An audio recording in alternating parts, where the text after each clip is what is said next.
Dans une école située dans un centre-ville de France, il y avait une salle informatique avec de nombreux ordinateurs.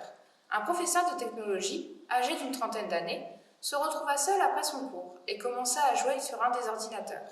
Après une heure de jeu, il réussit à atteindre le tableau final et fut téléporté dans un monde parallèle, un jeu vidéo à échelle humaine. Il entendit une voix. « Bienvenue, vous venez d'arriver dans le jeu vidéo Historic School. Voici les règles du jeu. Vous êtes dans une école. À chaque fois que vous entrez dans une salle, vous serez dans une époque différente. Pour passer d'une salle à l'autre, il faut combattre un personnage connu de cette époque. Si vous perdez le duel, vous retournez dans la salle précédente. Vous disposez seulement d'une épée en fer. Bonne chance. » Un instant, il fut pris d'un sentiment de peur, mais reprit courage rapidement. Il appuya sur le bouton Start et se retrouva devant l'école en question. Il entra par la porte d'entrée principale et accéda à la première salle. Il se retrouva dans un village préhistorique habité par des hommes de Cro-Magnon. Et le personnage qu'il fallait vaincre pour passer à la salle suivante était le chef du village. Le professeur prit peur et recula. Mais derrière lui, il vit un morceau de viande. Il s'approcha de la grotte, mais elle était protégée par des hommes. Soudain, le professeur lança le morceau de viande derrière lui pour faire diversion. Et les hommes se précipitèrent pour le récupérer. L'entrée était libre et il y entra. Il parcourut une centaine de mètres avant d'arriver à la chambre du chef.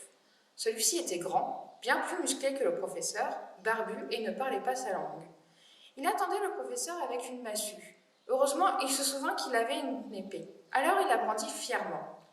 Il s'avança, mais d'autres hommes vinrent le repousser. Il s'avança de force et le chef lui fit comprendre qu'il voulait bien l'affronter en combat singulier. Ils se rendirent donc dans leur arène.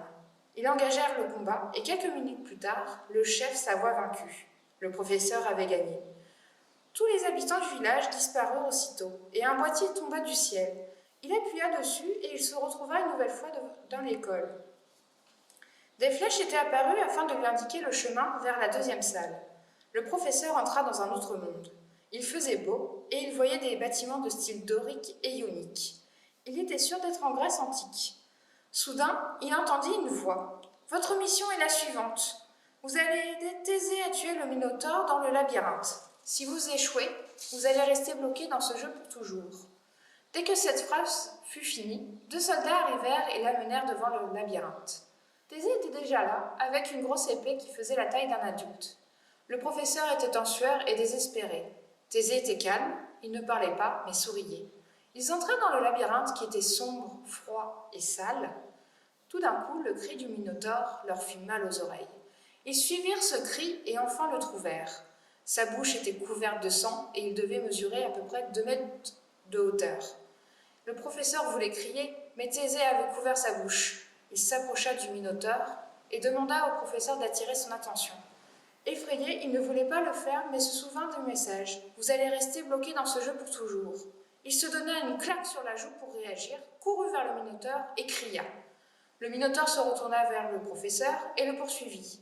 Puis, Thésée prit son épée, sauta et transperça le cou du monstre qui, hurlant de douleur, tomba au sol. Mission accomplie. Il retourna dans l'école et marcha jusqu'à la 3e salle. Il entra, découvrit une nouvelle époque, prit quelque temps à trouver son adversaire, quelques minutes pour que ce dernier s'avoue vaincu, et le professeur retourne à l'école. Ce rituel se répéta une quinzaine de fois avant d'arriver à la dernière salle, en passant par le Moyen-Âge, les temps modernes, et enfin l'époque contemporaine.